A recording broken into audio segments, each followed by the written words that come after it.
First name na anye yi me de be kwa Ayigbe anye yi me de be ko Burkina Faso anye yi me de be ko Abidjan eho anye yi me ko Benin eho Benin anye yi me ko Togo me pa anokure de wa hu wo me ho a wa sapa me saa no na me pa cho me sra mo me pese me hu ka vintela mame ena me san pese abuza for mamu nyina makwaba ediba Ghana nsem TV so one more so be like video no be subscribe to the channel no what turn on notification say be next time videos of this nature about so bit makabina so achire wage or comment section for them say munim dan if Mr. President baby home be from Mr. President ameje oso o text me Mr. President or comment section ameje oso who see me TikTok na pa Mr. President ameje oso sa koye de o baby agenda MPP so the munim the opposition.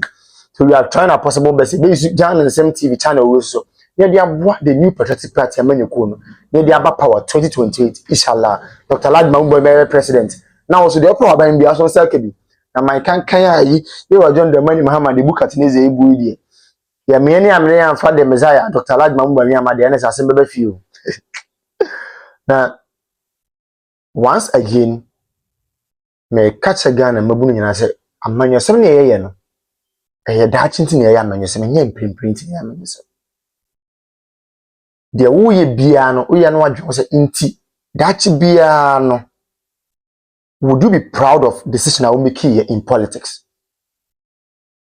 We shouldn't forget say politics no ya ma utumi say fa bedi manfo nanim ya ma utumi say fa be ye wo yi it is all your software o ye ordinary Ghanaian we educationist, we medical doctor, we once I have more opportunity to serve public space. Do it with due diligence, respect, and absolute clarity. And yes, I be a home bachelor. First name na anye yi me de be kwa Ayigbe anye yi me de be ko Burkina Faso anye yi me de be ko Abidjan eho anye yi me ko Benin eho Benin anye yi me ko Togo me pa anokure de wa hu wo me ho a wa sapa me saa no na me pa cho me sra mo me pese me hu ka vintela mame ena me san pese adikura ma ye no omeka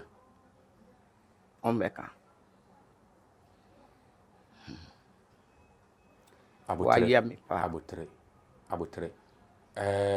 We eye Hajia Fati. Tumu se ye maame no edi yaw pa wonimu. Na small kan se na kamane nkan ne di natem. Eno de kan nye ne ya. Dan se onye wo hwe na minim Kevin wumfia wanya de. Ne mo mehwe Hajia Fati a me ne tia sisi ya ebetumi abase obetumi awo. Ma nyet 69 years. Me nya akwara. Na me ye no hwe. MPP so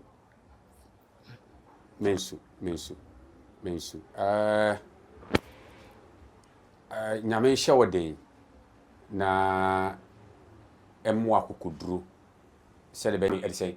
Eyo me chia mo nyina. Yo, me mama akwa abaso. Yes, you are so pa. Hajia Fati. Na Kevin Taylor, unim ne he. Minimi no baby a. Iti boni be no waye no, oni no akoye business bi a wantua ne ka na. Minimi no, mi hu no da. Mi hu no da. The only thing is say me tin nkasa oyeye mpanyimfo waye oche hene na akufa adu asante hene kufuo this is the press conference. And what I can say your flag bearer in opposition, I can say he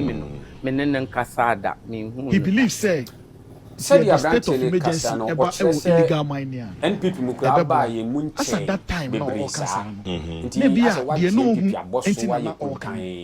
but I know about your emrebe na It's kwame waba yo mampeni na se bi a picture na different na. Me call MPP Dankwa Buzia. I started Dankwa Buzia.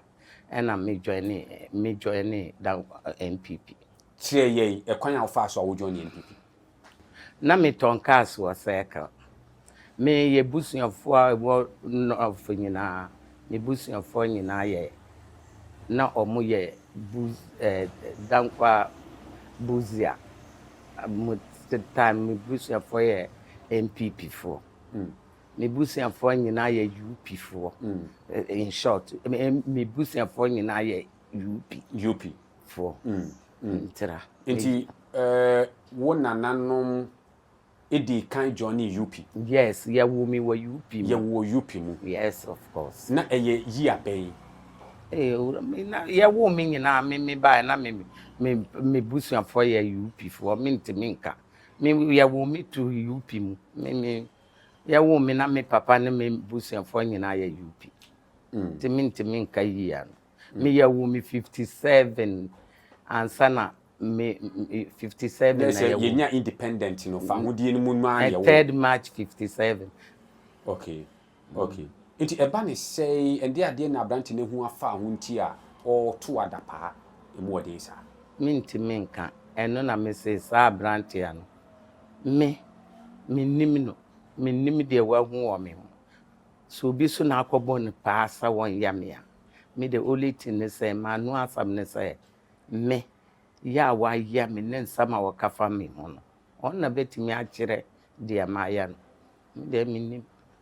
So Agyea yenhwe sese so far atemdidi e wodi no emu se eya magia di se bia wo man mu bi kura betimi no ayepe anabi be chen no ede na pese wo ka che Kevin Taylor sisie ede yawo na wo teye se na ho sifa wo Meti ya no kura meti ya no eye me ya pa manya yawo pa anti no me de me se nka me ne no ye yiyim me ko boni dua wo se me se me nka me yiyim me ne no yiyim because me nim no me ye ne hwe nti yawo na ewo me mu no the only thing no be ye ne se mbe boni dua wo be bo ho dua Kevin Taylor dua ade na ko boni dua adenti na wo be ye me ye ne hwe me nim no me ye ne hwe na obegu me nim asesa ka che me se me ya kraman me hu papa me pesa me repeat words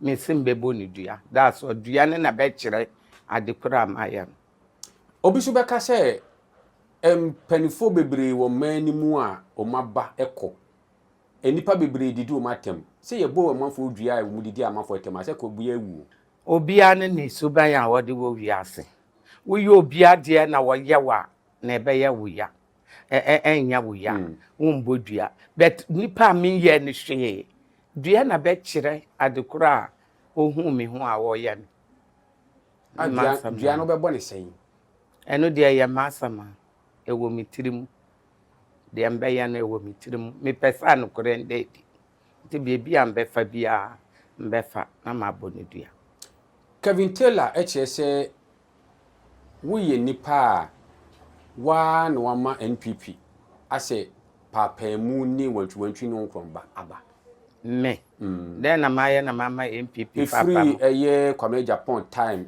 porafoku time me ba mama nka sa me kire o fiti dan kwa buzia time ya ye campaign ya bumi sa demonstrations aduboy time biso bia wo party nimu ya bumi ayami yaka de wo party nimu ntino samiti ho na obi besa party no a mintimi ntina se nhwese MPP nsai me de me pay MPP yie me pai MPP mu de na kire se me na me pai MPP mu obetimi a kire me o chese ase oti asem a wonto bo ase wakoma na de agina so no aye de o so ye na ade a wa brɛ wo ho na obi besa na wo benya akoma tie de nipa ne wo be kasa wo nya akoma ansa na wo be start say wo benya akoma na ade na asai wo be de na wa ye ni yi NDC mabunu yase de aban nanim beye fom okrom ha ene ye wo besi krom ha wo ne besi okon ne besi e okrom ha ya nyina ti krom ha Say, I'm beton. I'm going to pay investors. I know for moton. I'm going to pay investors. I'm going to out of war. I'm going to investors. I'm going to be 2020. I'm going to say, I'm going to be. I'm going to be 2021. And almost sign call advertising in the Economist daily graphic. Almost advertising we are seeing now. So almost pay investors, partners.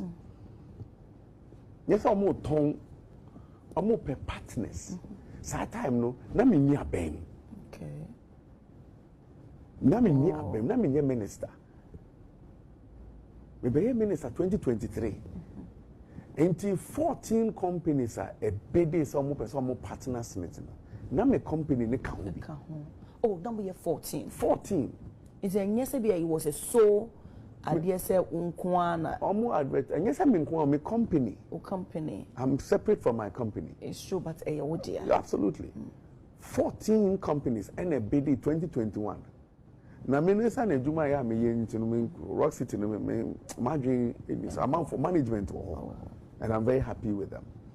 14 companies 2021 and a bid. I knew about the bid. Okay. But I mean a bid.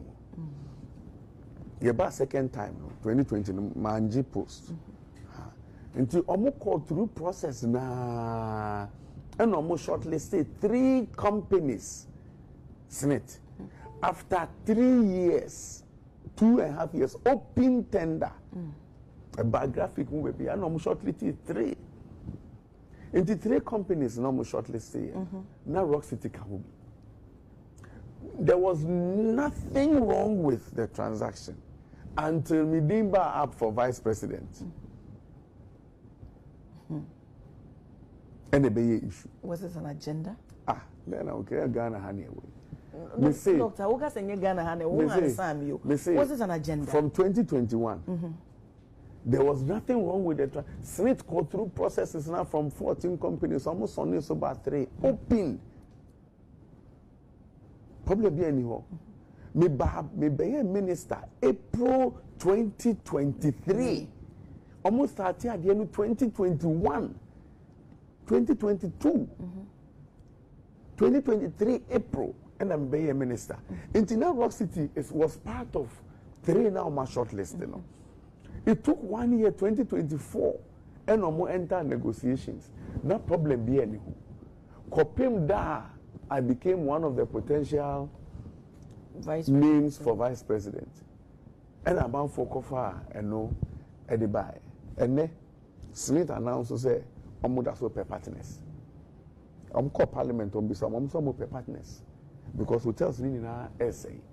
Ye can so declare profit 2024. Mubian who declare profit. None of the we declare profit ko check it. Smith that's tua e binom also light bills be seen. Pension is kind of light bill. So yes, time wa me be a minister 2023 no. Na be a transaction e do no. Me ya hwie because it started 2021. I go through processes a assembly ni ho. 2023 kwa me be a minister. Assembly ama ho. 2024 I won't say no way threatened. So was it within the party and a banner sana? Wa kika unse mum na. Me no ge me no me no na ji ko. Wa kika unse mum na wa. Na ma me bisa.